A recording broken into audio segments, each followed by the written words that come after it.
हाय दोस्तों, Purvanchal career classes के इस ऑनलाइन प्लेटफॉर्म पे आप सभी लोगों का स्वागत है।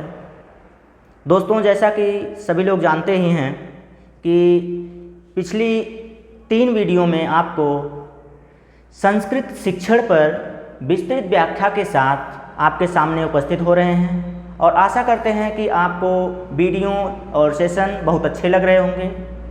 और दोस्तों, आपकी प्रतिक्रिया को देखने के बाद ऐसा प्रतीत भी हो रहा है कि आप लोग बहुत अच्छी प्रतिक्रिया कर रहे हैं, बहुत अच्छे से मेहनत भी कर रहे हैं। क्योंकि दोस्तों, जिस तरह से आप लाइक, कमेंट और शेयर कर रहे हैं वीडियो को, उससे हमें यहाँ पता चल जाता है, यहाँ आभास होता है कि आप लोग बहुत स्नेह दे रहे हैं हमारे सेशंस को। तो दोस्तों, अपने लक्ष्य की प्राप्ति के लिए कोशिशें हमेशा करती रहनी चाहिए। अपने लक्ष्य की प्राप्ति के लिए कोशिशें हमें हमेशा करनी चाहिए, कभी रुकना नहीं चाहिए। अगर आप निरंतर प्रयास कर रहे हैं, कोशिशें कर रहे हैं, तो दोस्तों सफलता आपको ज़रूर मिलेगी। तो जल्द ही दोस्तों हम लोग आपके सामने लाइव भी सेशन लेके उपस्थित हो जाएंगे। बस अभी रिकॉर्डेड फॉर्म में ही आप लोगों को मिल रही हैं, कुछ असुविधाओं और कुछ टेक्निकल इश्यूज के कारण, लेकिन जल्द ही हम आप लोगों के सामने लाइव क्लास के साथ भी उपस्थित होंगे। तो दोस्तों, कोशिशें हमेशा करती रहनी चाहिए, कोशिशें हमेशा करती रहनी चाहिए। क्या पता कौन सी गलती हमारी सफलता का रास्ता खोल दे। तो दोस्तों, कोशिशें हमेशा आप करते रहिए। तो पिछली वीडियो में हमने संस्कृत शिक्षण में संस्कृत पर चर्चा किया, पठन कौशल के साथ साथ भाषा कौशल में जितने कौशल होते हैं, चारों कौशलों पर हमने चर्चा कर लिया। कितने कौशल होते हैं? 4 कौशल होते हैं। कौन कौन से? शुभोपलि, श्रवणम, भाषणम, लेखनम और पठनम। ये चारों कौशल के बारे में हमने विस्तृत जानकारी आपको दे दी। फिर उसके बाद अब चलते हैं हम लोग भाषायाः विशेषणम। तो दोस्तों, भाषा की विशेषता, भाषा की क्या क्या विशेषता है, परिभाषा भी हमने बता दिया कि विचार विनिमय का साधन है, यह एक अर्जित संपत्ति है, यह एक व्यवस्था है। कौन? भाषा। भाषा सभ्यता के साथ उत्पन्न होती है। तो ये जो सारी प्रक्रियाएं हैं, विशेषताएं हैं भाषा की, यह आपके पेपर में आ सकती हैं और 100% यहाँ से आता है। जब आपके सामने हम महामैराथन के रूप में प्रैक्टिस सेशन लेके आएंगे, ट्रिक्स के साथ, कुछ कीवर्ड के साथ जब आपके सामने उपस्थित होंगे, तो आपको खुद ही समझ में आ जाएगा कि हाँ, यह क्लासेस आपके लिए कितनी उपयोगी साबित हो रही हैं। जब आप पेपर देके आएंगे आपको समझ में आ जाएगा। तो चलिए देखते हैं भाषा विशेषणम। तो दोस्तों, भाषा की विशेषता, तो भाषा की विशेषता क्या है मैंने आपको पहले ही बताया और आप लोग समझ में भी आ गया होगा आप लोगों के कि भाषा की विशेषता में क्या क्या चीज़ें होती हैं और क्या चीज़ें होनी चाहिए। तो दोस्तों, जब इतनी चीज़ें आपको समझ में आ गई तो आपको डरने की कोई ज़रूरत है ही नहीं। आपको डरने की कोई ज़रूरत नहीं है। और जब तक आप हमारे साथ हैं, एकदम से सच में डरने की कोई ज़रूरत नहीं, क्योंकि मेहनत हमारी होगी, सफलता आपकी होगी। तो आइए सफलता के रास्ते में एक कदम और आगे बढ़ लिया जाए। तो देखिए, भाषायाः विशेषणम मतलब भाषा की विशेषता। तो भाषा की विशेषता या भाषा की विशेषताएं क्या हैं? अभी मैंने बताया कि इयम एक व्यवस्था अस्ति, यह एक व्यवस्था है। भाषा एक व्यवस्था अस्ति, यह एक व्यवस्था है। बिना व्यवस्था के यह भाषा जो है वह हमें विस्तृत रूप से जानकारी नहीं मिल सकती। ठीक है। दूसरी पॉइंट क्या है? दूसरी पॉइंट है इयम अर्जित संपत्ति अस्ति। देखिए दोस्तों, जो चीज़ें हम आपको पहले समझा चुके हैं उस पर बहुत ज़्यादा चर्चा नहीं करेंगे, क्योंकि यह जो भाषा विशेषणम है, इसमें हम अर्जित संपत्ति आपको परिभाषा देते समय ही बता दिए थे। तो इयम अर्जित संपत्ति अस्ति, इसको अर्जित किया जाता है। भाषा एक अर्जित संपत्ति है। ठीक। और भाषा एक अर्जित संपत्ति है, साहजिक प्रक्रिया है। इसके समर्थक कौन है दोस्तों? तो इसके समर्थक नॉम चॉम्स्की हैं, और यहाँ इनका नाम जरूर लिख लीजिएगा दोस्तों, नॉम चॉम्स्की का नाम जरूर लिखिएगा।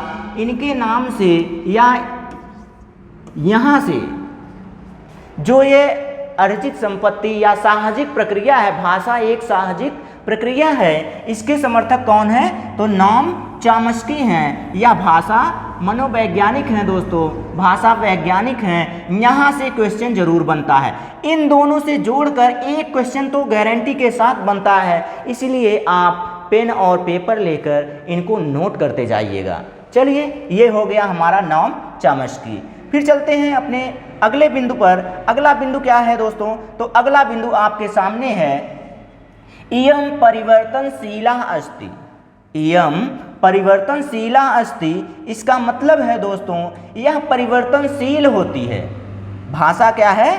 परिवर्तनशील होती है। तो कैसे परिवर्तनशील होती है दोस्तों? देखेंगे आप, गाँव में जाएंगे तो कोई और भाषाएं बोली जाती हैं, शहरों में जाएंगे तो हिंदी बोली जाती है, गाँव में भोजपुरी बोली जाती है, आप दक्षिणी भारत में जाएंगे तो तेलुगु बोली जाएगी, अपने उत्तरी भारत में जाएंगे तो जहाँ जैसा स्टेट होता है वैसी भाषाएं बोली जाती हैं, अलग अलग भाषाएं बोली जाती हैं। तो इसलिए कहा जाता है कि भाषा परिवर्तनशील है, यह बदलती रहती है, भाषा बदलती रहती है दोस्तों, इसलिए इसको परिवर्तनशील कहा गया है।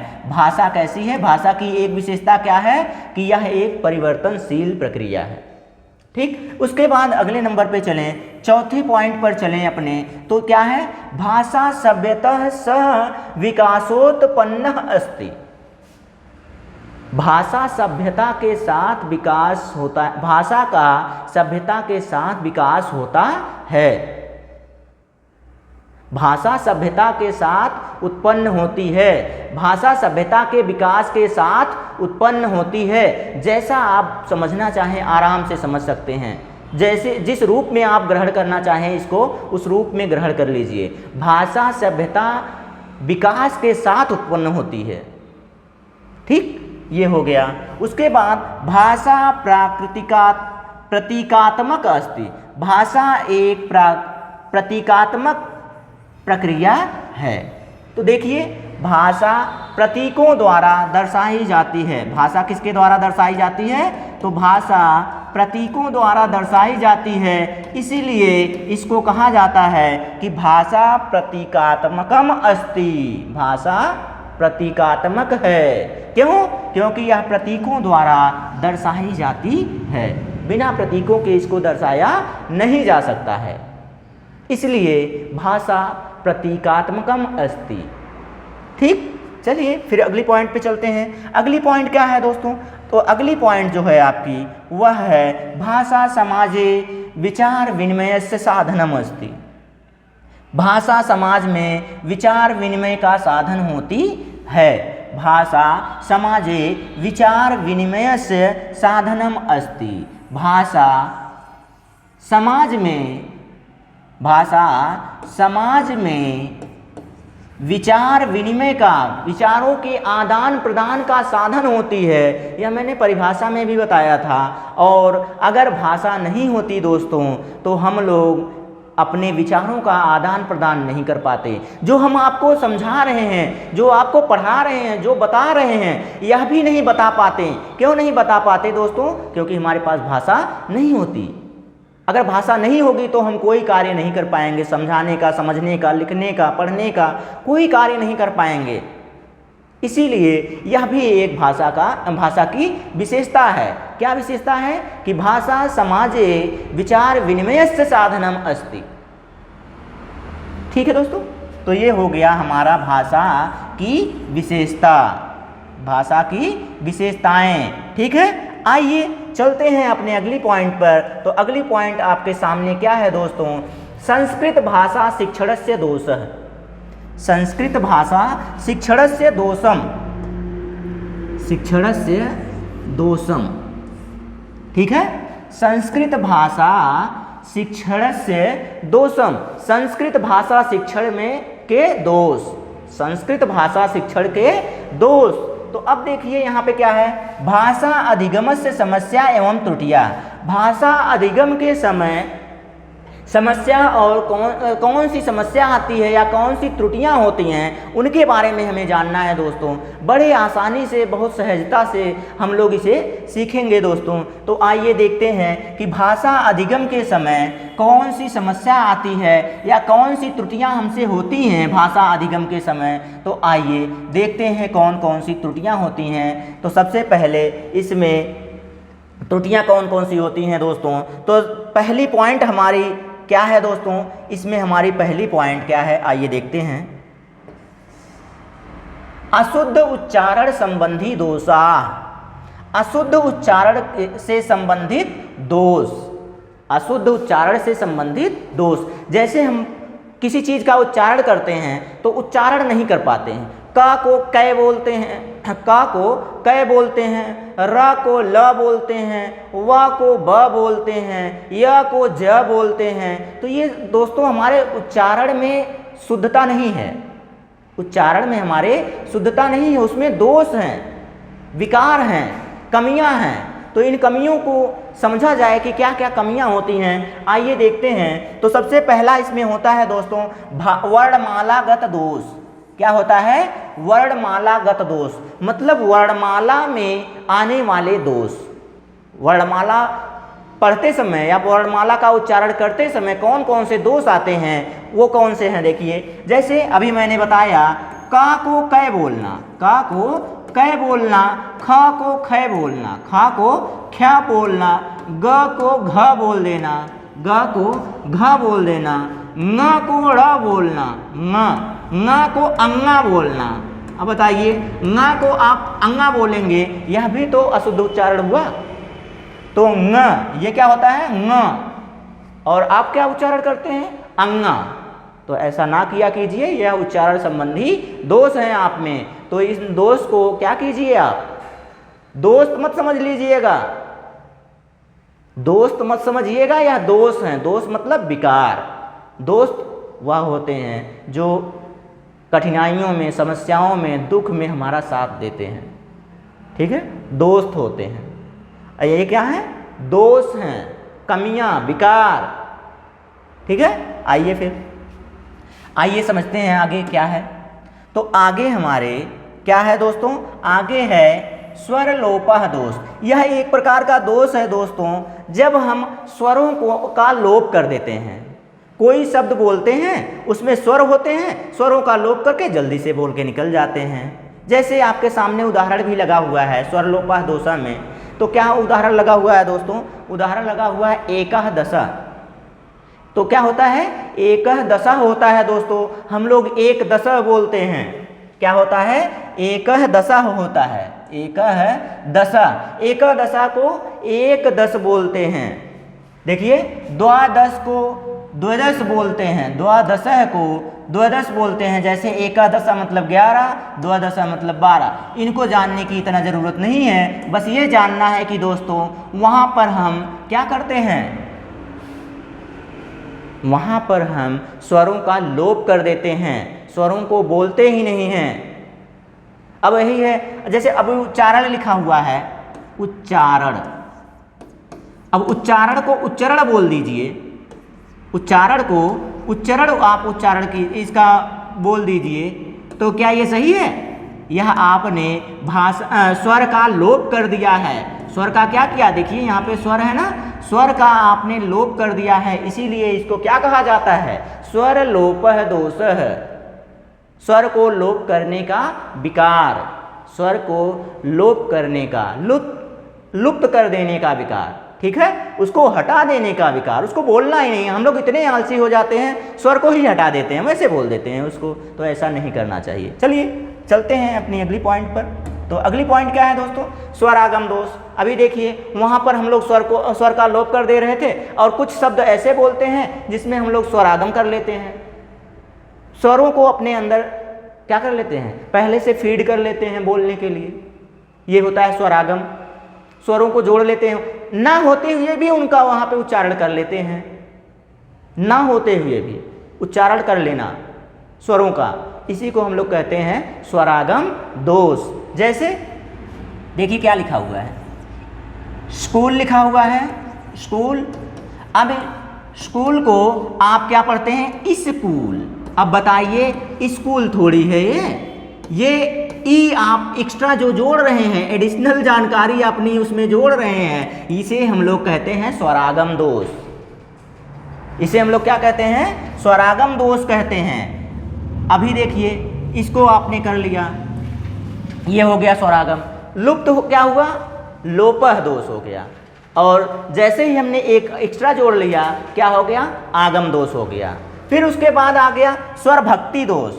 देखिए जैसे आप भगवान की भक्ति करते हैं, जैसे आप किसी पार्टी की भक्ति करते हैं, उसी तरह से आएंगे तो एक हमारे अंदर क्या है, स्वर भक्ति दोष हो जाता है। जब हम क्या करते हैं, एक अलग से भक्ति कर लेते हैं, एक अलग से स्वर जोड़ लेते हैं, स्वर के साथ साथ हम लोग क्या करते हैं, शब्द को भी बढ़ा लेते हैं। इतने एक्टिव हो जाते हैं, इतने सक्रिय हो जाते हैं कि हम लोग स्वर और व्यंजन दोनों अलग से जोड़ के शब्दों को बढ़ा लेते हैं। जैसे देखिए श्री होता है, श्री को हम लोग सीरी बोलते हैं, तो सीरी थोड़ी होता है, वो श्री होता है। आप में स्वर भक्ति दोष आ जाता है। जब स्वर भक्ति दोष आ जाता है तब यह कमी आपको क्या होती है, विलक्षित होती है, दिखती है आप में। देखिए श्री है, श्री को सीरी बोलना। प्रताप है, प्रताप को परताप बोलना, प्रताप को परताप बोलना। सुरेंद्र को सुरेंद्र बोलना। जैसे देखिए एक नाम ले लीजिए, ये ना इस तरह के जो नाम होते हैं, माफ़ कीजिएगा हम गलत लिख ही रहे हैं, चलिए शुद्ध कर ले रहे हैं। देखिए सुरेंद्र, अब ये लिखा तो सुरेंद्र जाता है, लेकिन आप पढ़ते क्या हैं, सुरेंद्र, सुरेंद्र। जिसका नाम होगा भाई वो अपना नाम शुद्ध करवा लेगा उच्चारण के समय। लोग सुरेंद्र ना बोलें आपको, यह स्वर भक्ति दोष हो जाता है। ठीक है, जैसे कि उपेंद्र, उपेंद्र हो गया, जितेंद्र, जितेंद्र हो गया, तो ये सब दोष होते हैं। आपने यहाँ पे देखिए आ, पीछे आपको अ जुड़ गया है, अब आ अलग से आप जोड़ लेंगे तो ये स्वर भक्ति दोष ही तो हुआ। यहाँ पे देखिए प्रताप को आप परताप बोल रहे हैं, तो यह भी तो दोष हुआ। प्रकाश को प्रकाश, भाई जिसका नाम प्रकाश होगा वो भी समझ जाएगा आज कि ये जो प्रकाश होता है प्रकाश है, ना कि प्रकाश है। आप लोग क्या करते हैं, प्रकाश बोलते हैं ना, तो प्रकाश ना बोला कीजिए, यह भी स्वर भक्ति दोष के अंदर आता है। देखिए स्वर भक्ति दोषा है, स्वर भक्ति दोषा का क्या मतलब होता है, अगर आपसे पेपर में पूछ लिया कि स्वर भक्ति दोषा क्या होता है, तो क्या बताएंगे आप यही बताएंगे कि जहां पर स्वर की जरूरत नहीं है वहां पर भी स्वर जोड़ लेना, इसी को कहते हैं स्वर भक्ति दोष। ठीक है दोस्तों, आइए फिर चलते हैं अगली पॉइंट पर। अगली पॉइंट हमारी क्या है दोस्तों, आइए देखते हैं। अगली पॉइंट है सामान्य लिपि संबंधी दोष है। सामान्य लिपि संबंधी दोष, ये हमारी दूसरी पॉइंट है। जैसे पहला क्या हो गया, उच्चारणगत संबंधी दोष, उच्चारण में वो दोष हो रहे थे, स्वर भक्ति, स्वरागम, स्वरलोपा, ये जो दोष हो रहे थे, ये दोष कहाँ हो रहे थे, ये उच्चारण संबंधी दोष हो रहे थे। लेकिन अब कौन से दोष हैं, अब देखिए सामान्य लिपि संबंधी दोष है। लिपियों में जब, लिपि में जब, लिखने में जब, लिखने के जो प्रतीक होते हैं उसमें जब दोष आने लगे तो वो होता है सामान्य लिपि संबंधी दोष है। सामान्य लिपि संबंधी दोष है। अब देखिए इसमें क्या होता है, जैसे ना को, जैसे होता है ना किरण, किरण को आप क्या बोलते हैं, किरण बोलते हैं, तो यह भी आपका ना को ड़ा बोलना, ना को ड़ा बोलना। श को, ये देखिए श, ये कौन सा श है, श, श को स बोलना। ध्यान से सुनिएगा तो समझ में आएगा कि कौन सा स है। तालव्य स को आप दंत स में बदल लेते हैं, मूर्धन्य स को भी दंत स में बदल लेते हैं, तो ये सब आपकी क्या है, सामान्य लिपि संबंधी दोष हैं। तालव्य स का उच्चारण कैसे होता है, श, आपकी जिह्वा ऊपर की तरफ टकराती है, तालु में जाके टकराती है। और मूर्धन्य कैसे बोलते हैं, श, ऐसा बोलते हैं कि ख का उच्चारण लगता है। तो दंत, आप दंत में बोलकर श श श, स नहीं होता है, दंत सा सब नहीं होता है, एक तालव्य होता है, एक मूर्धन्य होता है, तब दंत्य होता है। 3 स होते हैं, आप तीनों को एक ही के स्वर में बोल देते हैं, लिख देते हैं, तो ये गलती होती है आपकी ना। तो इसीलिए इसको दोष में शामिल किया गया है। किसमें? सामान्य लिपि संबंधी दोष। जैसे री है, री को ई पढ़ना, प्री को ग्री पढ़ना, प्र को ग्र पढ़ना, या को जा पढ़ना, अभी मैंने बताया ना, या को जा पढ़ना। तो ये सब आपकी क्या है? त्रुटियां हैं। तो त्रुटियों से ही पेपर में प्रश्न पूछे जाते हैं। तो जब पेपर में प्रश्न पूछे जाते हैं तो जानना भी तो जरूरी है।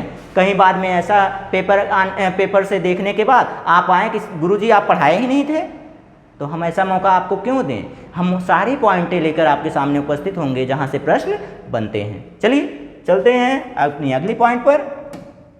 बस आप हमारे साथ बने रहा कीजिए। जब आप हमारे साथ बने रहेंगे दोस्तों, तो हम आपको अच्छे से पढ़ाने का प्रयास करते रहेंगे। अपने समझाने का जो गुण है उसमें परिमार्जन करते रहेंगे, सुधार करते रहेंगे, शुद्धता लाते रहेंगे। जिस तरह से आप समझने का प्रयास करते हैं उसी तरह से हम भी समझाने का प्रयास करते रहेंगे। तो आइए अगला क्या है? अनुसार संबंधी दोष है। अनुसार होता क्या है दोस्तों? जो ये ऊपर बिंदियाँ लग जाती है, माथे पे जो बिंदियाँ लगती है ना, इसी को हम अनुसार कहते हैं। ले माथे पे बिंदिया, तो ये जो बिंदिया लगी होती है दोस्तों, इसी को हम लोग क्या कहते हैं? अनुसार कहते हैं। आइए देखते हैं। जैसे अंकित को अकित बोल देना, संचित को सचित बोल देना,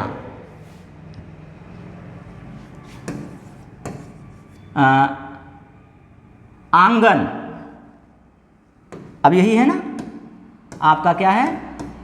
आंगन है। आंगन को आप क्या बोलते हैं? आंगन। तो बताइए ये गलत है ना? आंगन थोड़ी है, ये आंगन है ना। आप अनुस्वार संबंधी दोष कर रहे हैं, तो अनुस्वार संबंधी दोष जब करते हैं तो उसमें सुधार कीजिए। अनुस्वार को जब हटा देंगे, चिंता से चिता बन जाता है। अनुस्वार अब देखिए यही है ना, चिंता, ये चिंता है। अब चिंता से अगर आप अनुस्वार हटा दे रहे हैं तो ये तो चिता बन गया ना, चिंता से चिता हो। तो बताइए यह दोष आपका सही है? नहीं सही है। तो दोष कोई सही नहीं होता है। तो आइए दोस्तों आगे चलते हैं। तो ये जो बिंदिया लग रही थी माथे पे, उसका दोष आपको समझ में आ गया कि कैसे दोष होता है उसमें। फिर उसके बाद आपका आ गया मात्रा संबंधी दोष। मात्रा संबंधी दोष में तो बहुत सारे दोष आते हैं दोस्तों, बहुत सारे दोष आपके सामने उपस्थित हो जाते हैं। जब आप बोलते हैं, उच्चारण करते हैं, बहुत दोष निकाल देते हैं। जैसे अधीन होता है, क्या होता है? अधीन होता है। तो आप क्या बोलते हैं? आधीन। क्या बोलते हैं? आधीन। अधीन, आधीन, दोनों में क्या है? अंतर है ना। किसी के अधीन होना, आप क्या बोलते हैं? आधीन होना। तो आधीन नहीं होता है, वो अधीन होता है। जैसे देखिए रचयिता है, रचयिता को रचयिता बोल देते हैं।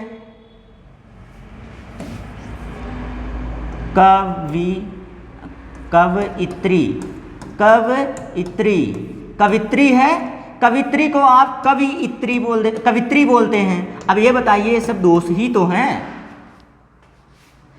कवयित्री है, अब कवित्री को आप कवित्री बोलेंगे, यह भी तो स्वर संबंधी दोष ही हुए।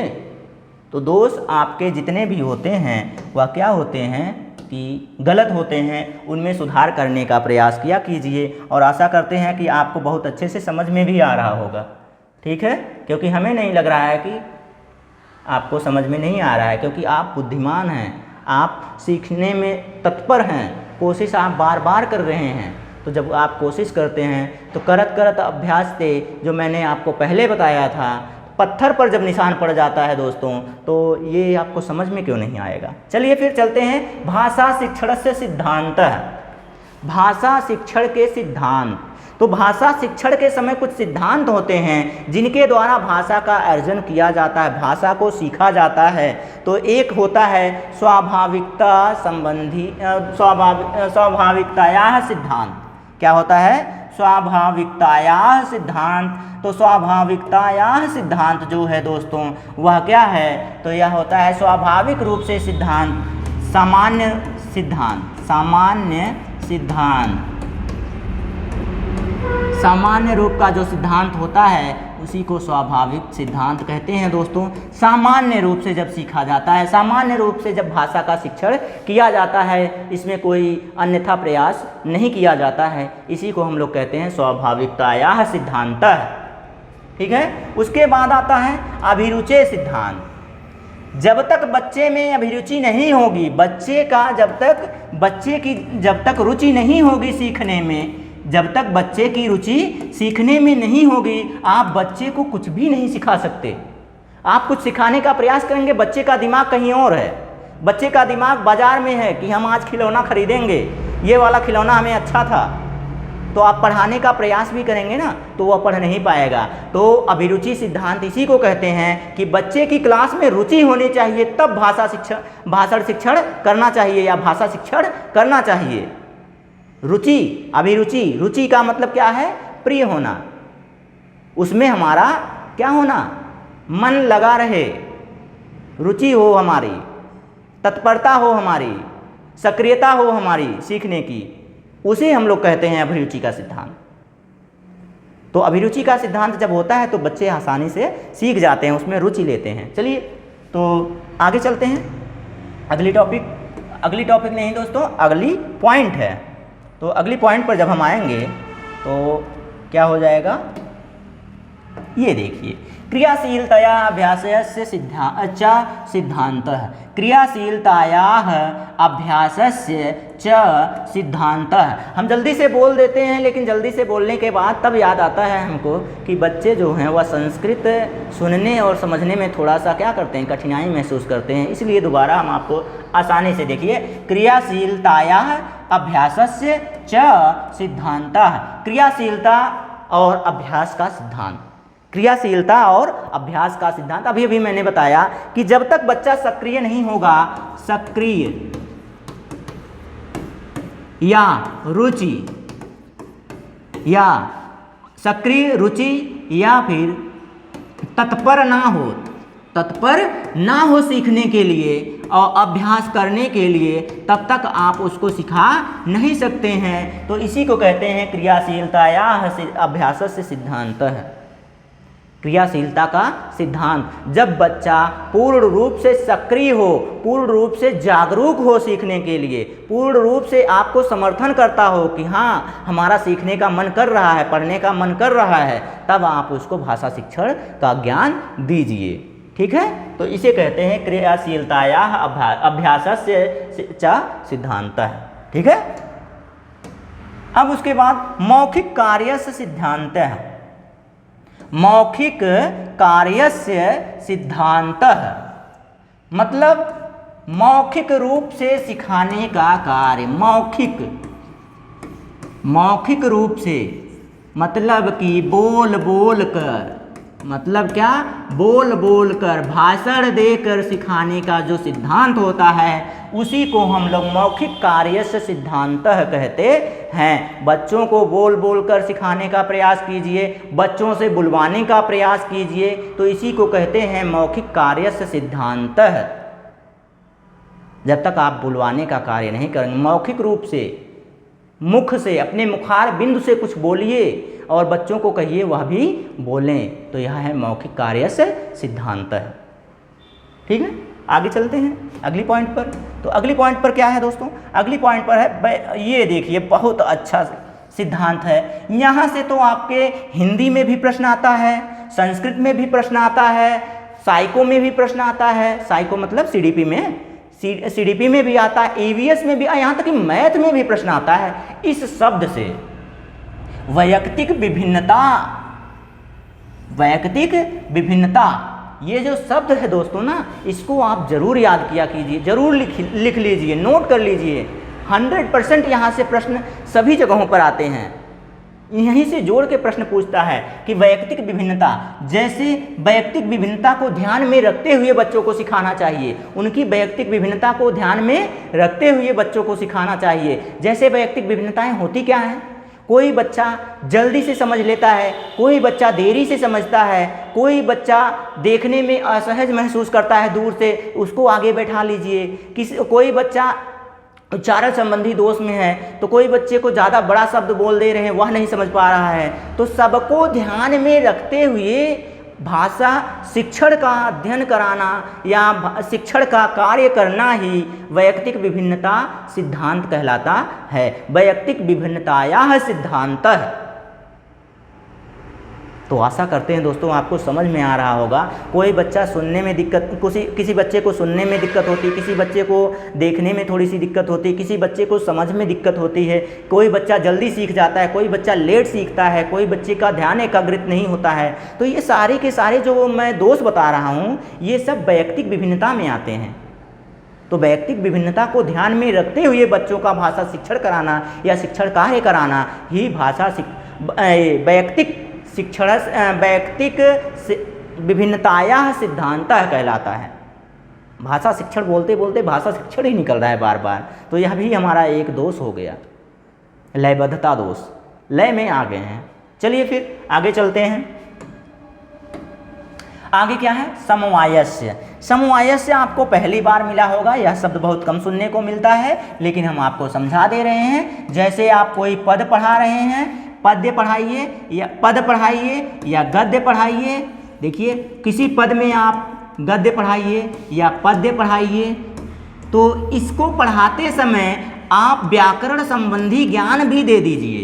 व्याकरण संबंधी साथ ही साथ इसको पढ़ाते समय आप व्याकरण संबंधी ज्ञान देते चलिए, साथ में ज्ञान देते चलिए। किसका? व्याकरण का भी ज्ञान देते चलिए। इसी को हम लोग कहते हैं समवायस्य सिद्धांतः। समवायस्य सिद्धांतः। समवायस्य सिद्धांतः क्या होता है? जब आप कोई पद्य या कोई गद्य का पद पढ़ा रहे हों बच्चों को, उसमें कोई शब्द आ जाए, जैसे कि आपका आ गया विद्यालय। विद्यालय शब्द आ गया तो बच्चों को बताइए कि यह दो शब्दों से मिलकर बनता है। कितने शब्दों से? दो शब्दों से मिलकर बनता है। माफ़ कीजिएगा, कितने शब्दों से मिलकर बनता है? तो दो शब्दों से मिलकर बनता है। और कौन कौन से शब्द हैं? तो एक होता है विद्या और दूसरा होता है आलय। क्या होता है? एक होता है विद्या प्लस आलय।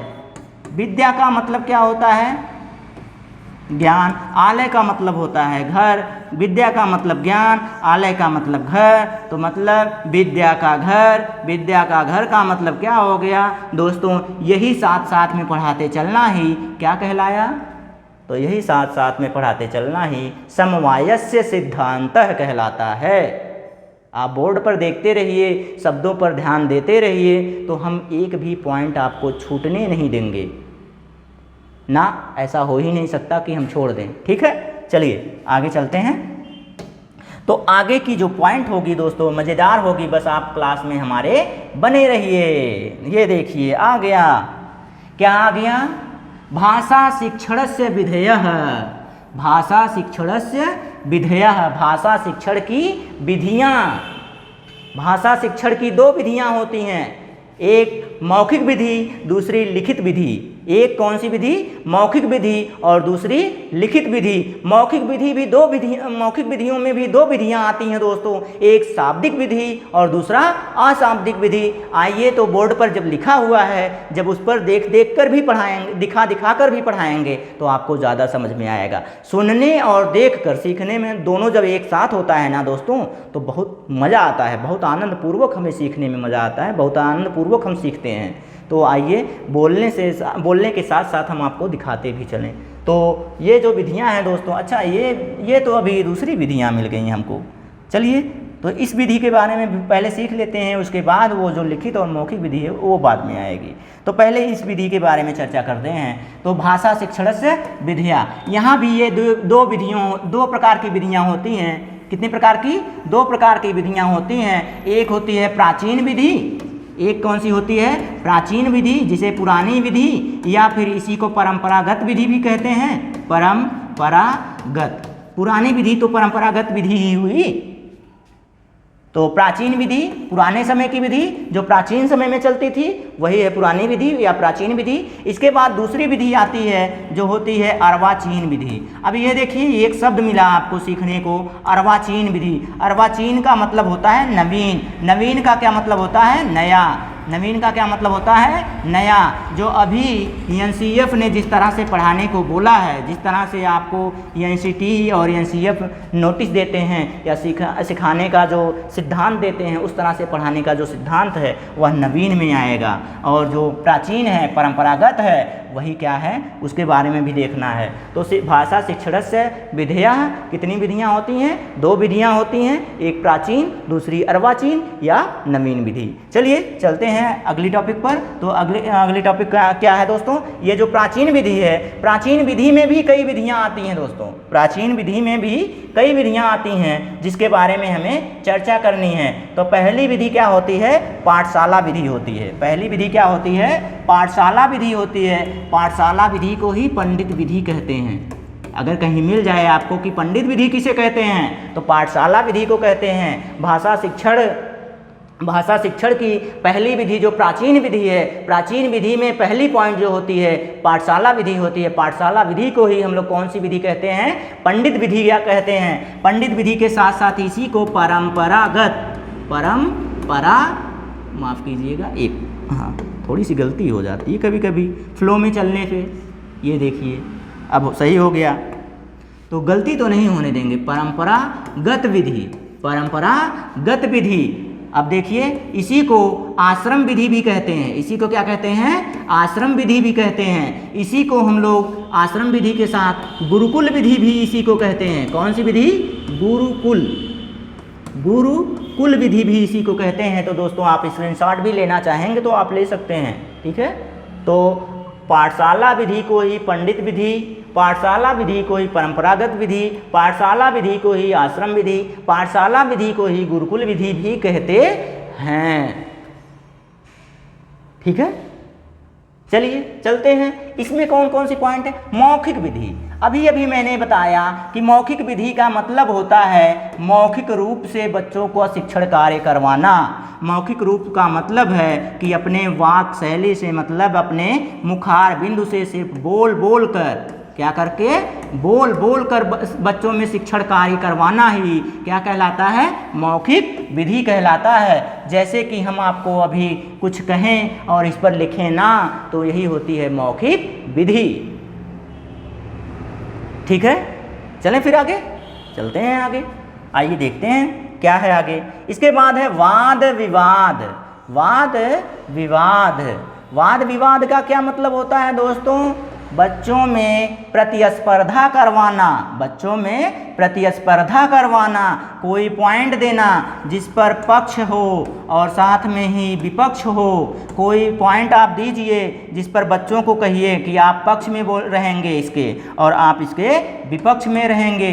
2 ग्रुप में बांट देना बच्चों को, और 2 ग्रुप में बांटने के बाद एक को पक्ष बना दीजिए, दूसरे को विपक्ष बना दीजिए और उसमें वाद विवाद की प्रक्रिया करवाइए। जिस तरह से अंत्याक्षरी होता है, जिस तरह से एक पॉइंट दे दीजिए, जैसे कि आपकी थी नोटबंदी अच्छी थी या बुरी थी, तो अच्छे को एक पक्ष में कर दीजिए, दूसरे पक्ष को क्या कर दीजिए?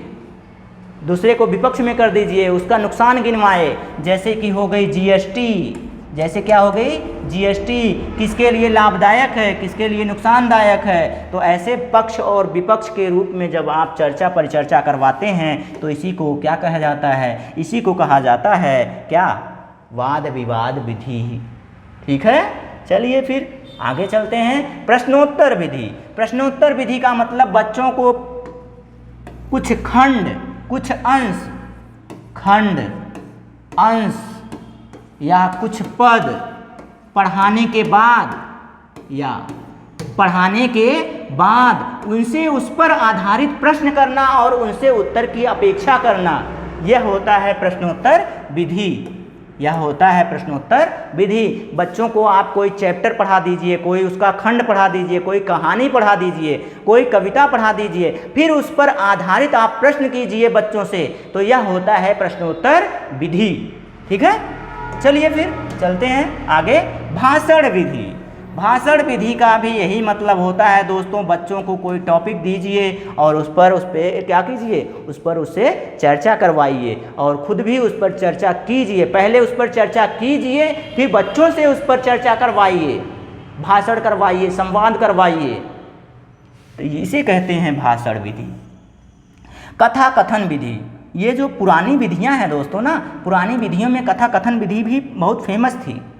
कथा की तरह से, कहानी की तरह से, कथा की तरह से और कहानी की तरह से बच्चों को पढ़ाना, कोई कहानी सुना देना और उन्हें याद करवाना या उन्हें क्या करना, उन्हें बहुत बढ़िया से उसमें दक्ष कर देना, कथा कथन विधि कहलाता है। कथा के माध्यम से या कहानी के माध्यम से बच्चों को सिखाने की जो प्रक्रिया है, इसी को हम लोग कथा कथन विधि कहते हैं। चलिए, आशा करते हैं आपको बड़े अच्छे से समझ में आ रहा होगा दोस्तों। तो चलिए चलते हैं कक्षा नायक विधि। कक्षा नायक विधि, जब शिक्षक की अनुपस्थिति हो, गुरु की अनुपस्थिति हो कक्षा में, तो बच्चे को एक होता है ना मॉनिटर बनाना। क्या करना, मॉनिटर रहते हैं ना क्लास में। मॉनिटर जो होते हैं वह शिक्षक के ना रहने पर कक्षा को शांत रखने का कार्य करते हैं और फिर उसके बाद उसमें इसमें दक्षता होनी चाहिए, इतनी कुशलता होनी चाहिए कि वह शिक्षक के ना होने पर भी शिक्षण कार्य कर ले और बच्चों को शांत रह सके और सिखाने में मदद करे। तो इसी को कहते हैं कथा नायक विधि, मॉनिटर विधि। मॉनिटर जो होते हैं क्लास के, जो हीरो होते हैं क्लास में, जिसको हीरो माना जाता है, हीरो, ठीक है, जाने दीजिए। बाकी एक्स्ट्रा यहाँ से समय अधिक हो जाएगा, बहुत ज़्यादा नहीं दोस्तों, इतने से ही आगे बढ़ा जाए क्योंकि इतनी ही ज़रूरत है। तो पहली पॉइंट थी आपकी कौन सी विधि, पाठशाला विधि। पाठशाला विधि में कौन कौन सी विधियाँ चल रही थी, मौखिक विधि चली है, वाद विवाद विधि चली है, कथा कथन विधि चली है, प्रश्नोत्तर विधि चली है। तो ये सारी जो विधियाँ चली हैं वो पाठशाला विधि के अंतर्गत आती हैं। ठीक है, ये सारी चीज़ें आपको याद करनी होगी, थोड़ा सा प्रयास करेंगे, मेहनत करेंगे तो याद भी हो जाएगा, बहुत ज़्यादा कठिन नहीं है, बस आप ध्यान देकर पढ़ते रहिए बस। चलिए फिर चलते हैं अगली टॉपिक पर। अगली टॉपिक क्या है हमारी, अगली टॉपिक है व्याकरण अनुवाद विधि। कौन सी टॉपिक है, व्याकरण अनुवाद विधि। तो व्याकरण अनुवाद विधि जो है दोस्तों ना, यह भंडारकर विधि के भी नाम से जानी जाती है, क्योंकि ये जो भंडारकर महोदय थे, कौन थे, भंडारकर महोदय, रामकृष्ण भंडारकर।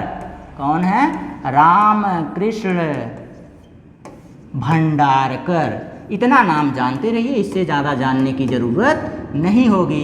इन्हीं के नाम पे इस विधि को व्याकरण अनुवाद विधि कहा जाता है या भंडारकर विधि कहा जाता है। व्याकरण अनुवाद विधि का मतलब तो आप लोग समझ ही रहे होंगे, व्याकरण के संपूर्ण व्याख्या के साथ, अनुवाद के साथ पढ़ाने की जो विधि होती है उसी को व्याकरण अनुवाद विधि या भंडारकर विधि कहा जाता है। चलिए आगे चलें। तो मैंने बताया था कि भाषा शिक्षण से विधियाँ जो होती हैं दो प्रकार की होती हैं। पहली विधि हमने पढ़ाई प्राचीन विधि। प्राचीन विधि में दो विधियाँ कौन कौन सी, एक तो हो गई पाठशाला, दूसरी हो गई व्याकरण। तीसरी उसमें जो दूसरी विधि है नवीन विधि, नवीन या अर्वाचीन जिसको कहते हैं, तो नवीन या अर्वाचीन अभी हमने आपको पढ़ाया है, तो उस पर चर्चा करते हैं। तो यह भी इसके भी तीन बिंदु होते हैं या तीन विधियां होती हैं इसको पढ़ने की। तो अभी मैंने कहा ना, जो आपको देखते हैं पाठ्य पुस्तक विधि, पहली क्या है, पाठ्य पुस्तक विधि। तो पाठ्य पुस्तक विधि क्या होती है दोस्तों, आप देखेंगे इस समय बच्चों की पुस्तक जो है बहुत रंग बिरंगी बनाई जाती हैं। रंग बिरंगी इसलिए बनाई जाती हैं ताकि बच्चों को चित्र के माध्यम से भी याद हो सके, बच्चों को चित्र के माध्यम से भी याद हो सके और वह देख देख कर, जैसे शिक्षक उनको एक बार शिक्षण कार्य कर दें, उसके बाद वह उसमें से देख देख कर, चित्र को देख कर, उसको जो लिखे हुए शब्द हैं उनको देख कर, पैसेज को देख कर, पैराग्राफ को देख कर, तो उसको क्या करें, वह रिवाइज करें, अपना पढ़ने का कार्य करें, शिक्षण का कार्य करें। तो यह होती है पाठ्य पुस्तक विधि। पाठ्य पुस्तक को इसीलिए रंग बिरंगा बनाया जा रहा है ताकि बच्चों का ध्यान इस पर केंद्रित हो या बना रहे। ठीक है, रंग बिरंगा इसीलिए बनाया जाता है, इसीलिए पुस्तक बनाई जा रही है ताकि बच्चों का ध्यान उस पर बना रहे। ठीक है दोस्तों, आइए फिर अगली टॉपिक पर चर्चा करते हैं, प्रत्यक्ष विधि। प्रत्यक्ष विधि का मतलब ही होता है, प्रत्यक्ष का मतलब, इसको डायरेक्ट विधि भी कहते हैं, इसको डायरेक्ट मेथड भी कहते हैं। क्या कहते हैं? तो इसको डायरेक्ट मेथड भी कहते हैं। किसको? प्रत्यक्ष विधि को डायरेक्ट मेथड।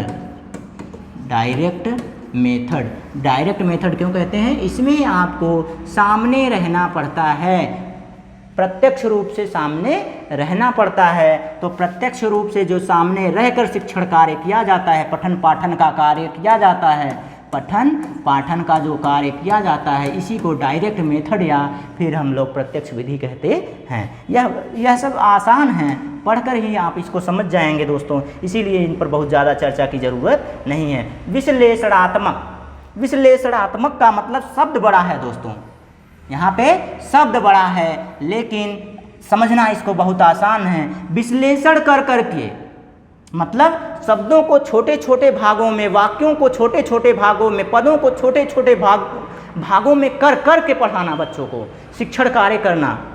क्या करना?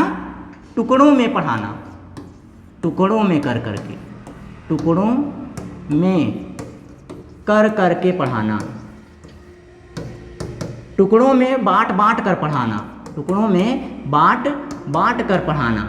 आप जिस तरह से समझना चाहेंगे दोस्तों, हम सरल से सरल शब्दों का प्रयोग करेंगे आपके लिए, बस आपके लिए, ताकि आपको समझ में आए। ठीक है? टुकड़ों में बांट बांट कर पढ़ाना, छोटे छोटे पदों में बांट कर पढ़ाना जो होता है दोस्तों, उसी को विश्लेषणात्मक विधि कहते हैं। छोटे छोटे पदों में बांट कर पढ़ाना, वाक्यों को छोटे छोटे पदों में तोड़ दीजिए, शब्दों को छोटे छोटे पदों में तोड़ दीजिए। जो बड़े बड़े पद होते हैं, पैराग्राफ जो बड़े बड़े होते हैं, उनको छोटे अंशों में तोड़कर पढ़ाना, उसी को, उसका विश्लेषण करना, तो उसी को विश्लेषणात्मक विधि कहते हैं। ठीक है? चलिए चलते हैं फिर अगली टॉपिक। हमारी अगली टॉपिक है भाषा शिक्षणस्य सूत्रम। भाषा शिक्षणस्य सूत्रम। तो भाषा शिक्षण के कुछ सूत्र होते हैं दोस्तों, कुछ मूल मंत्र होते हैं जिनके द्वारा बच्चों को सिखाया जाना चाहिए, बच्चे इसी से आसानी से सीखते हैं। तो पहली विधि है ज्ञाताद ज्ञातम विधि। क्या है? हाँ देखिए, ज्ञाताद ज्ञातम प्रति, ज्ञाताद ज्ञातम प्रति। तो पहला जो है शिक्षण सूत्र, वह कौन सा सूत्र है? ज्ञाताद ज्ञातम का मतलब होता है पूर्व ज्ञान से, ज्ञात से अज्ञात की ओर। पहले इसको हम लोग अंशों में तोड़ लें, विश्लेषणात्मक विधि द्वारा इसको सीखा जाए। तो विश्लेषणात्मक विधि अभी मैंने आपको पढ़ाया है, उसी पर सीख लिया जाए। तो पहले क्या करना? ज्ञात से अज्ञात, ज्ञात से अज्ञात की ओर, ज्ञात से अज्ञात, ज्ञाताद ज्ञातम, ज्ञात से अज्ञात की ओर सीखना। तो यही क्या कहलाता है? ज्ञाताद ज्ञातम प्रति। मतलब बच्चे के पूर्व ज्ञान से जोड़कर जो नई जानकारी है उसे देना, जिसे वह नहीं जान रहा है, पूर्व ज्ञान से जोड़कर बच्चे में नई जानकारी का समावेश करना ही क्या होता है? ज्ञाताद ज्ञातम प्रति होता है। यह पहला सूत्र होता है कि ज्ञात से अज्ञात की ओर बच्चे को सिखाना चाहिए। जो उसे पूर्व ज्ञान है, पहले से ज्ञात है, उससे जोड़कर नई ज्ञान की जानकारी देना। जैसे बच्चे को चिड़िया पता है, बच्चे को क्या पता है? चिड़िया पता है कि चिड़िया के पास 2 पंख होते हैं, 2 पैर होते हैं, लेकिन उसके बाद बच्चों को यह बताना कि यह तोता है, यह मैना है, यह कौवा है। यह क्या है? कौवा है। कौवा काँव काँव करता है। तो यह जब जानकारी आप बच्चों को देंगे तो यही होगा दोस्तों आपका ज्ञाताद ज्ञातम प्रति। आशा करते हैं आपको बड़े अच्छे से समझ में आ रहा होगा दोस्तों। तो आइए अगले पे चलते हैं। स्थूलात सूक्ष्म प्रति। मतलब स्थूलात का मतलब क्या होता है? स्थूल। स्थूल का मतलब विस्तार से सूक्ष्म की ओर, विस्तार से सूक्ष्म की ओर, विस्तार से सूक्ष्म की ओर का क्या मतलब है? तो दोस्तों पहले पेड़ के बारे में बता देना। पहले क्या करना? पेड़ के बारे में बता देना, फिर उसकी पत्ती के बारे में, शाखा के बारे में, जड़ के बारे में, फल के बारे में, ऐसे ऐसे छोटे पदों में तोड़कर पढ़ाना। उसे क्या कहते हैं दोस्तों? इसे कहते हैं विस्तार से सूक्ष्म की ओर। स्थूलात सूक्ष्म प्रति मतलब बड़ा सा पहले पूरी कहानी बता देना। पहले क्या करना?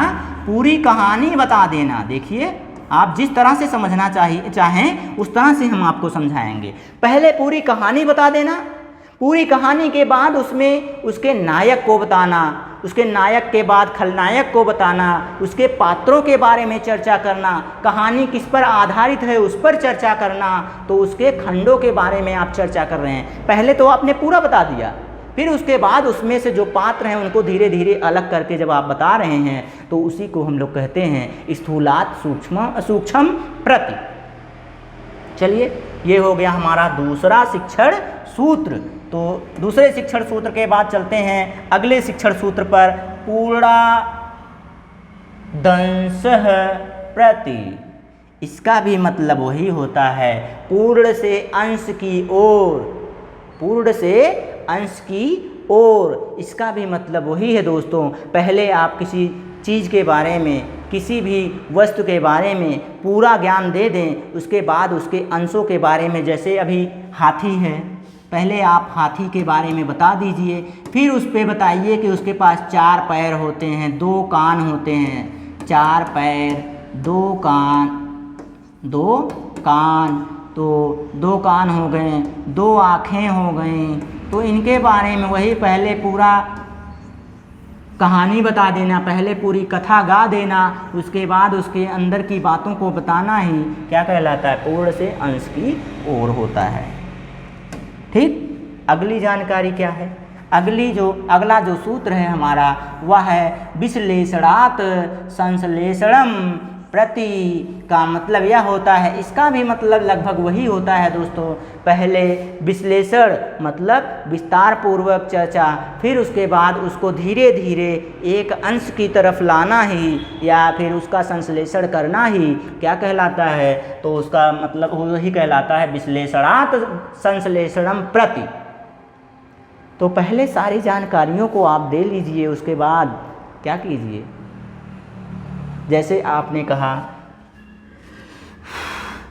पीतम अंबरम यस्य सह, पीतम अंबरम यस्य सह, पीला अंबर जिसका है वह, पीला अंबर जिसका है वह। देखिए, आप विश्लेषण करेंगे इसका, उसके बाद संश्लेषित करेंगे इसको, पीतांबर, उसको क्या कहा जाएगा, पीता। फिर बताइए आप इसको कि इसको क्या कहा जाता है, पीतांबरः, पीतांबरः कहा जाता है किसको, पीतम अंबरम यस्य सः, पीला अंबर जिसका है वह, अर्थात पीतांबरः। ठीक है दोस्तों, तो आपने पहले विश्लेषण किया, फिर उसका क्या किया, संश्लेषण कर दिया, मतलब ज़्यादा अंशों को पढ़ाया, फिर उसके बाद उसको धीरे धीरे लाके छोटे में कर दिया। देखिए, छोटे में आपने कर दिया, तो यही क्या हो गया आपका विश्लेषणात् संश्लेषणम प्रति। चौथा सूत्र आपका। अगला सूत्र क्या है, अगला सूत्र तो बड़ा मज़ेदार है दोस्तों, आगमनात् निगमनम प्रति। इसमें आपको यह भी आपको सभी शिक्षण में मिल जाएगा, सभी पेडागॉजी में, सभी सब्जेक्ट के पाँचों भागों में आपको शिक्षण में यह ना मिल जाए दोस्तों, तो उस दिन से हमारा नाम बदल दीजिएगा। 5 शिक्षण में जिस दिन ना मिल जाए यह, तो मनोविज्ञान में मिलेगा, हिंदी में मिलेगा, संस्कृत में मिलेगा, मैथ में मिलेगा और ईवीएस में भी मिलेगा, गारंटी के साथ लिख कर ले लीजिए। यह हर जगहों पर प्रश्न बनाने का कार्य करता है। तो इन पॉइंटों को अगर आप जान गए ना दोस्तों, तो आप सीटेट बहुत आसानी से क्लियर कर जाएंगे, सीटेट आप बहुत आसानी से क्लियर कर जाएंगे, बस इनको जान जाइए। आगमनात् क्या होता है, आगमनात् का मतलब आप पहले जानिए कि आगे, आगमन का मतलब आगे, आगे जब आप उदाहरण दे देंगे, आगे क्या करेंगे, आप उदाहरण दे देंगे, बाद में उसके नियम को पढ़ाएंगे। आगे आप क्या करेंगे, उदाहरण देंगे, फिर उसके नियम को पढ़ाएंगे। निगमन, नी मतलब नियम, नी मतलब नियम, आग मतलब आगे, आगे का क्या मतलब उदाहरण। आगे आप उदाहरण दीजिए, बाद में नियम पढ़ाइए, आगे आप उदाहरण दीजिए, बाद में नियम पढ़ाइए, उसके सूत्र को पढ़ाइए। इसे कहते हैं आगमनात् निगमनम प्रति। यह जो शिक्षण सूत्र होता है दोस्तों, इसका मतलब यही होता है, पहले आप उसका उदाहरण दीजिए, फिर उसके बारे में नियम बताइए, उसका नियम बताइए कि क्या होता है, तो इसी को कहते हैं आगमनात् निगमनम प्रति। आगमन विधि, निगमन विधि। आगमन विधि में आगे उदाहरण दिया जाता है, पहले उदाहरण दिया जाता है। निगमन विधि में पहले नियम पढ़ाया जाता है, फिर उदाहरण दिया जाता है। तो इसी तरह से आप लोगों को समझ में आएगा दोस्तों। अगर आप समझ गए हैं तो लाइक, कमेंट और शेयर ज़रूर कीजिएगा दोस्तों, ठीक है। चलिए चलते हैं फिर अपनी अगली टॉपिक पर, अधिगमम। अधिगमम, अधिगम का क्या मतलब होता है दोस्तों? तो अधिगम का मतलब होता है सीखना। अधिगम का क्या मतलब होता है? अधिगम का मतलब होता है सीखना। सीखना, अधिगम का क्या मतलब होता है? सीखना। यह एक औपचारिक प्रक्रिया है। यह कैसी प्रक्रिया है? औपचारिक प्रक्रिया है। इसमें बच्चे को सक्रिय होना पड़ता है। इसमें बच्चे को सक्रिय होना पड़ता है। इसमें व्याकरण की आवश्यकता होती है। इसमें व्याकरण और नियम की क्या होती है? आवश्यकता होती है। इसमें पठन और लेखन का विकास होता है। इसमें क्या होता है? पठन और लेखन का विकास होता है। इसमें दोनों पक्षों का सक्रिय होना आवश्यक होता है। दोनों पक्षों का सक्रिय होना आवश्यक होता है। किसमें? अधिगम में। जब अधिगम का आप कार्य कर रहे हैं, अधिगम का मतलब क्या होता है? सीखना। और सिखाने का जब आप कार्य, सीखने और सिखाने की प्रक्रिया को ही अधिगम कहते हैं। और सिखाने का प्रयास जब आप करेंगे तो दोनों लोगों को सक्रिय होना पड़ेगा औपचारिक रूप से। इसी को विद्यालयी शिक्षा में सीखा जाता है। मैंने कहा औपचारिक। औपचारिक का मतलब यह होता है दोस्तों, निश्चित नियम,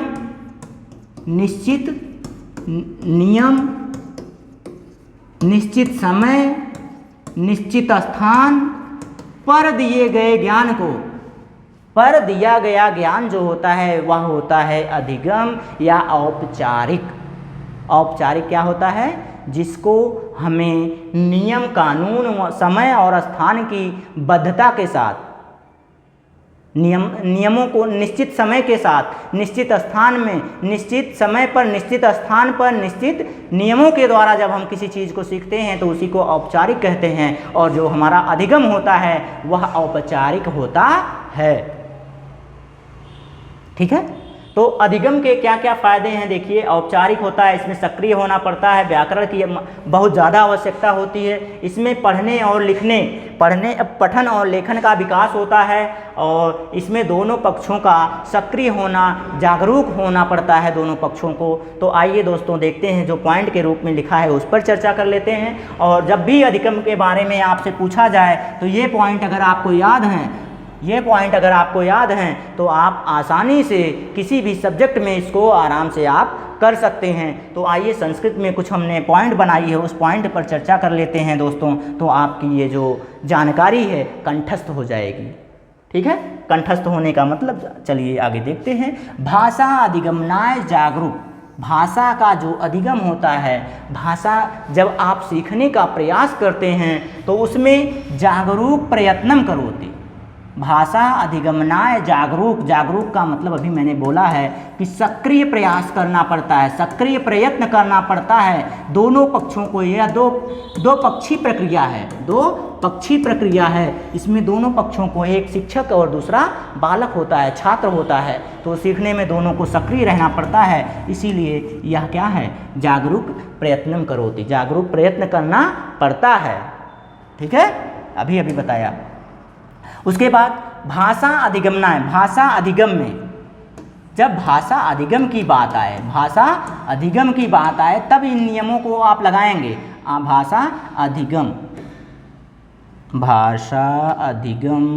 माफ़ कीजिएगा कभी कभी गलतियां हो जाती हैं। लिखने में, फ्लो में लिखना कुछ और होता है, लिख कुछ और देते हैं। तो ये देखिए, भाषा अधिगम के समय नियम, व्याकरण की महती आवश्यकता अस्ति।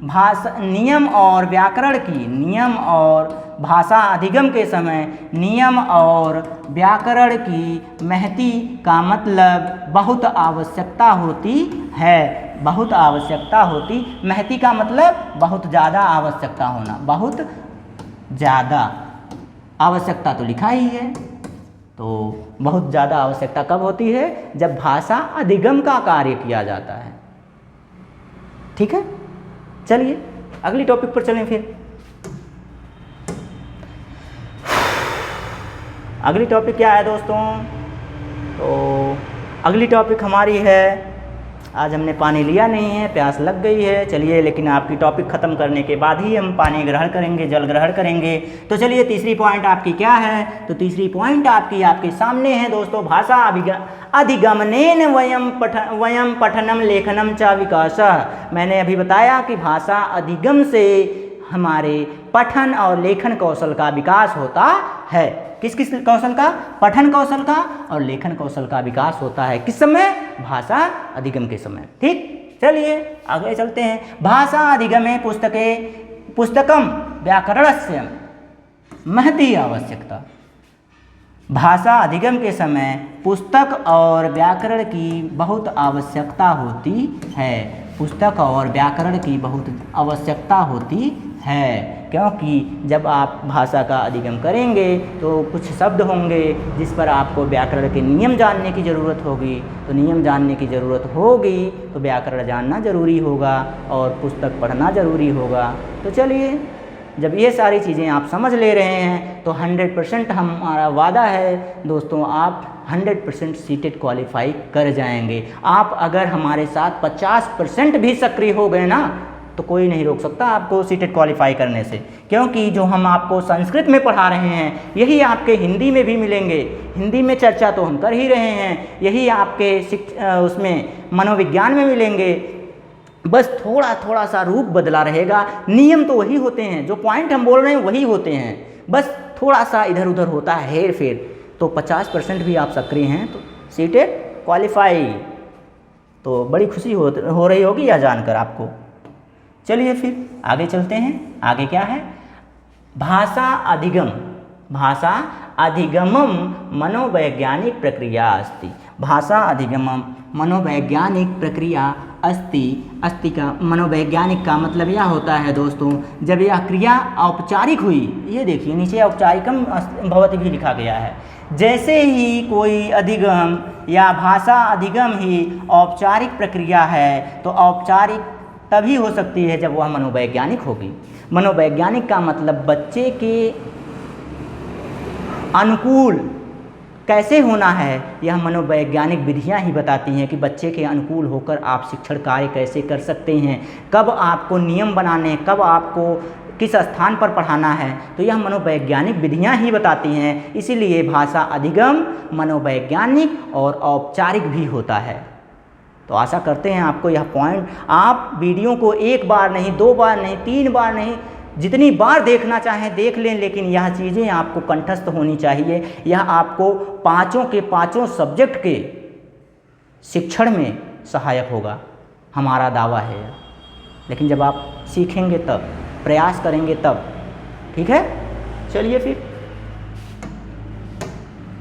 आइए दोस्तों, अर्जनम। देखिए, अभी हमने सीखा अधिगम, अब हम लोग सीखने जा रहे हैं अर्जन।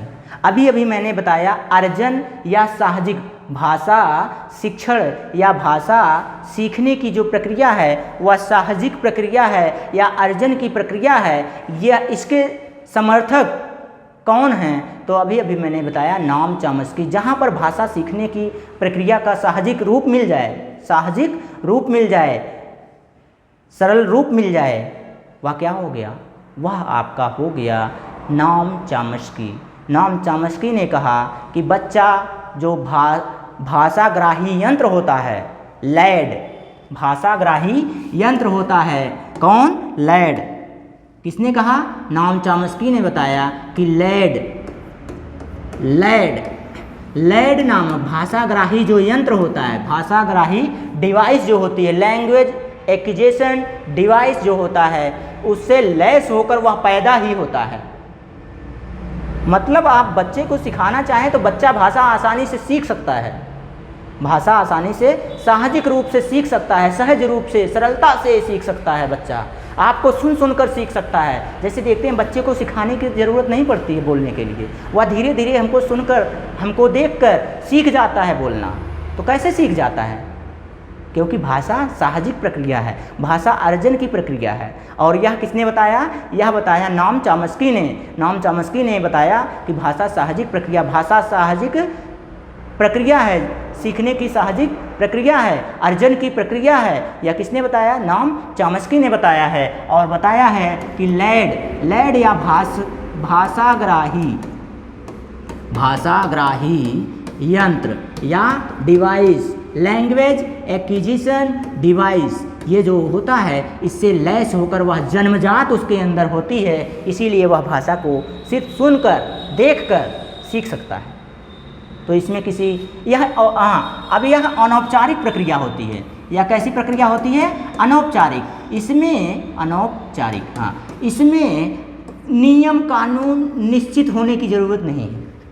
निश्चित नियम, निश्चित समय, निश्चित स्थान की कोई आवश्यकता नहीं होती है। वह औपचारिक में होती है जो कि अधिगम है या अर्जन है, भाषा अर्जन है, इसमें कोई आवश्यकता नहीं होती है। जैसे कोई भारत का बालक हुआ, जहाँ पे हिंदी भाषी हैं हिंदी सीख जाता है, तेलुगु भाषी हैं तेलुगु सीख जाता है, राजस्थानी भाषी हैं राजस्थानी सीख जाता है, इंग्लैंड का बच्चा अंग्रेजी सीख जाता है। वह किसके कारण सीख जाता है? तो भाषाग्राही यंत्र के कारण, लैड के कारण। और किसने यह बताया? तो यह बताया है नॉम चॉम्स्की ने बताया है। तो यहाँ से आपका 1 नंबर 100% पक्का हो जाता है। ठीक है, नॉम चॉम्स्की।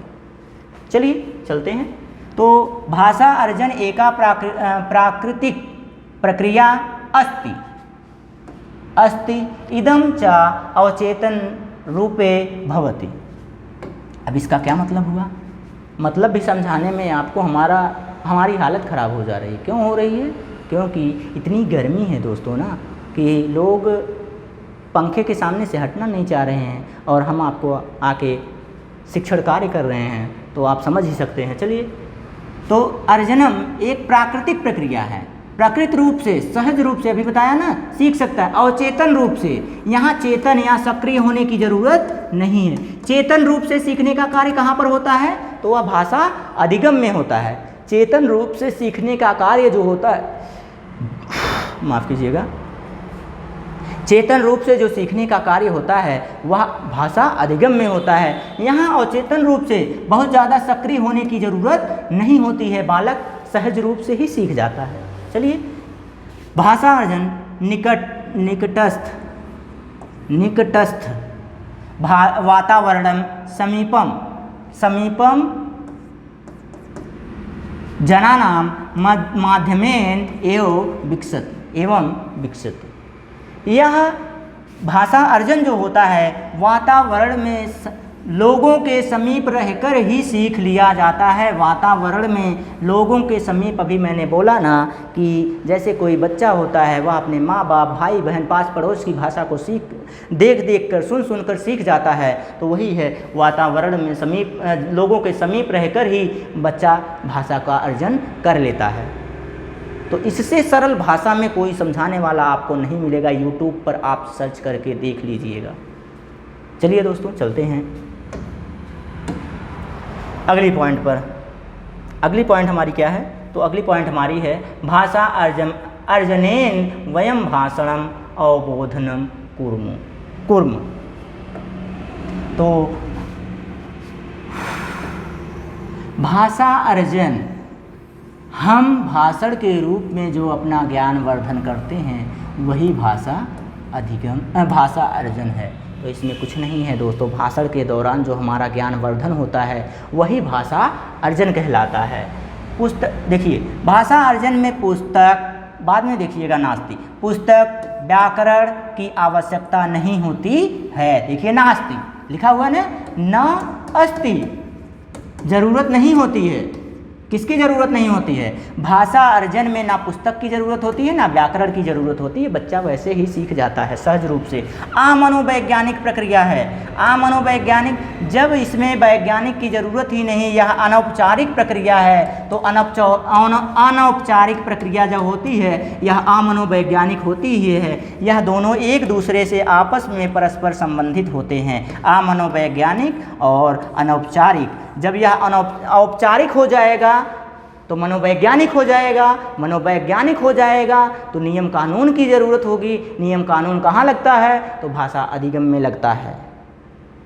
और भाषा अर्जन में ना नियम की ज़रूरत होती है, ना पुस्तक की ज़रूरत होती है, ना व्याकरण की ज़रूरत होती है। जब किसी चीज़ की ज़रूरत ही नहीं होती है या सिर्फ साहजिक रूप से प्राकृतिक वातावरण में रहकर, लोगों के मध्य रहकर बच्चा सीख जाता है, इसी को भाषा अर्जन कहा जाता है। और इसके जो समर्थक हैं नॉम चॉम्स्की हैं। और वातावरणिक रूप से जो भाषा सीखी जाती है, वातावरण में रहकर जो भाषा सीखी जाती है, भाषा का वातावरणिक शिक्षण जो होता है, उसके जो हैं वो कौन हैं? तो लेव वाइगोत्स्की इसके समर्थक हैं।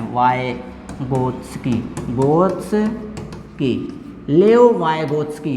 भाषा अधिगम, भाषा अर्जन वातावरणिक प्रक्रिया है। वातावरणिक प्रक्रिया का मतलब वातावरण में सहज रूप से सीखा जाता है। जब वातावरण की बात आ जाए, वातावरण की बात आ जाए भाषा सीखने में, भाषा अर्जन में जब वातावरण की बात आ जाए तो लेव वाइगोत्स्की, देखिए वातावरण वाइगोत्स्की, वातावरण वाइगोत्स्की, वातावरण में वाइगोत्स्की भाषा शिक्षण के समय आएंगे।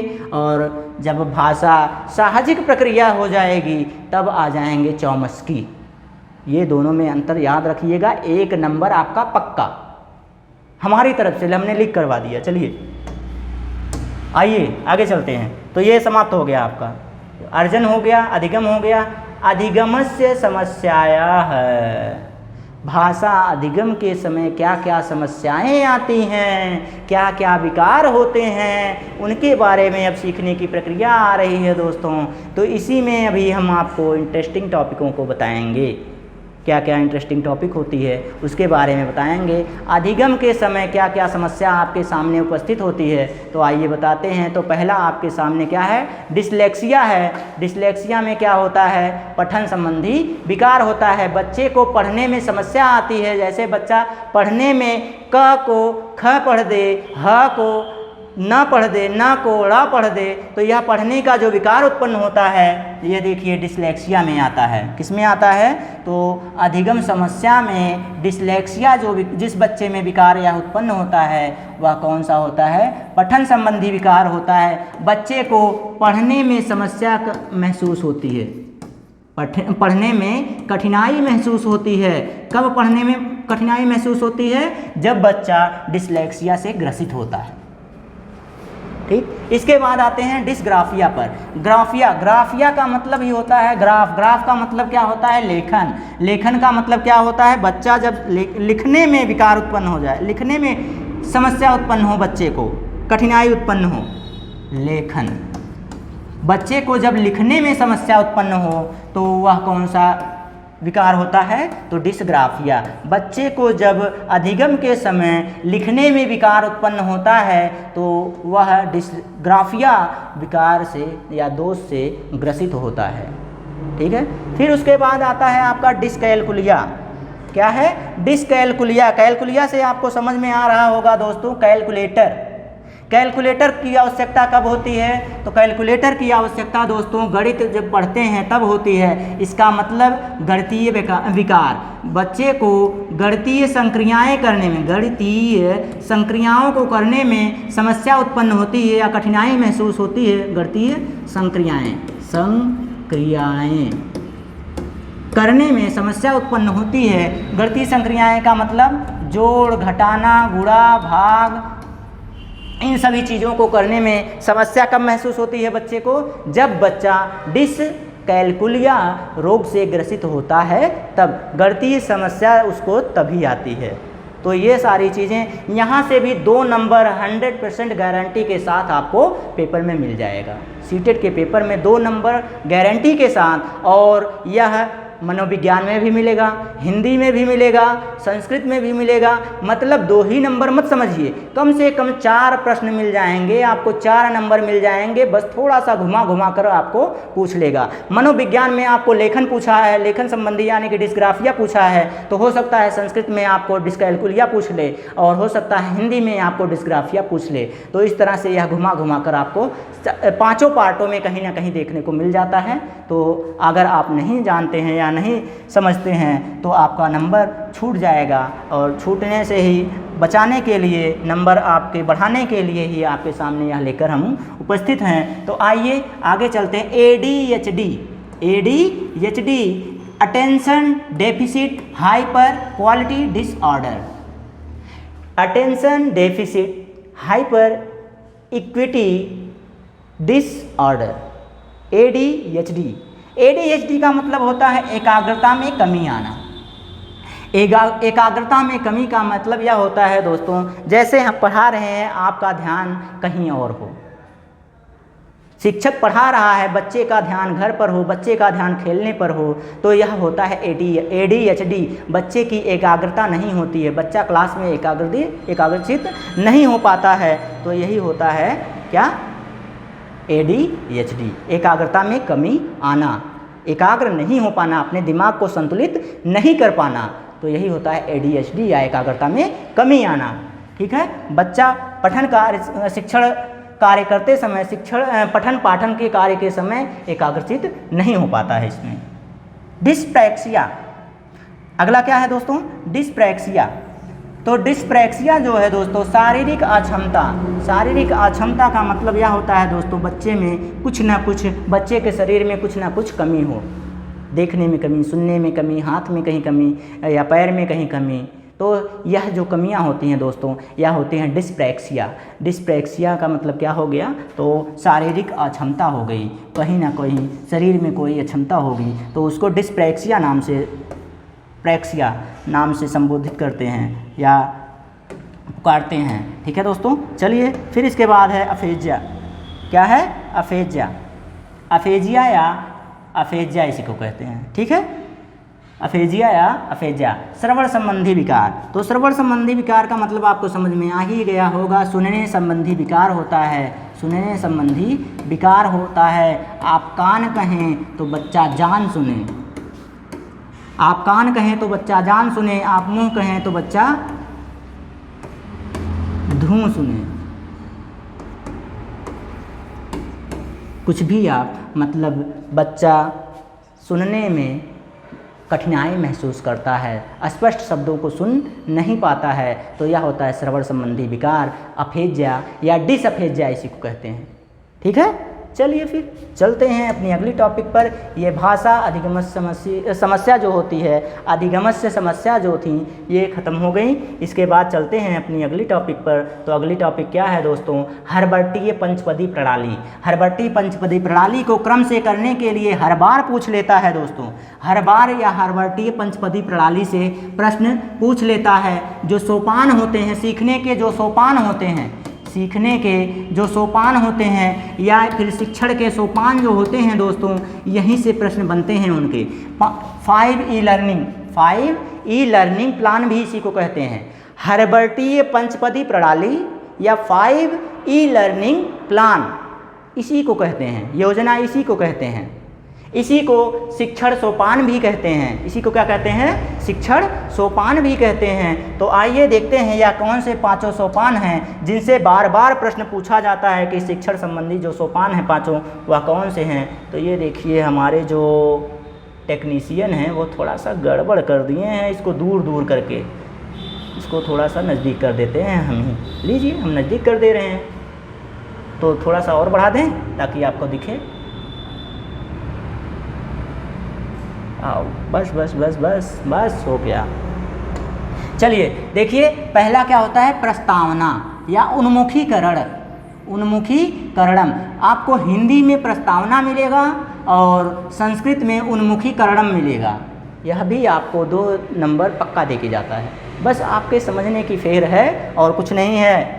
चलिए प्रस्तावना या उन्मुखीकरणम, इसका क्या मतलब होता है कि जब आप कक्षा में जाइए बच्चों के पूर्व ज्ञान से जोड़कर प्रस्तावना निकलवाइए, पूर्व ज्ञान से जोड़कर प्रस्तावना निकलवाइए।